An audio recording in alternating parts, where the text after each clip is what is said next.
Lo cual nós recebemos extra aqui não, nós precisamos formular manejo de inversão, porque nunca há feito outra coisa surplus.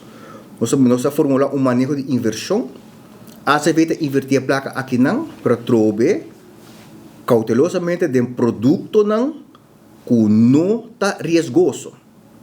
Agora que nós estamos invertindo praticamente em time deposit. A meta de inversão aqui está, para não lagar inflação, para não queda sem ter a placa, então inflação está comendo. Cupo haya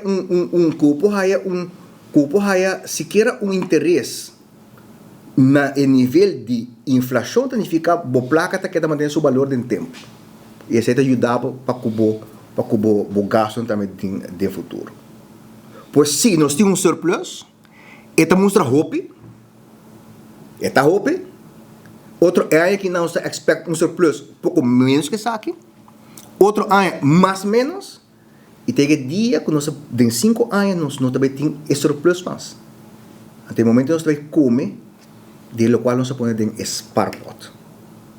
Então, a forma aqui nós temos que manejar daqui para diante é fundo de asset fee. Que sempre me se porta sparpot para hora de déficit. Nós estamos tentando uma era completamente diferente de manejar a forma de asset fee. Anteriormente estava lo qual está falta nós estamos pondo conta na governo tem que pagar. Nós estamos primeiro com o crescimento econômico também está menos.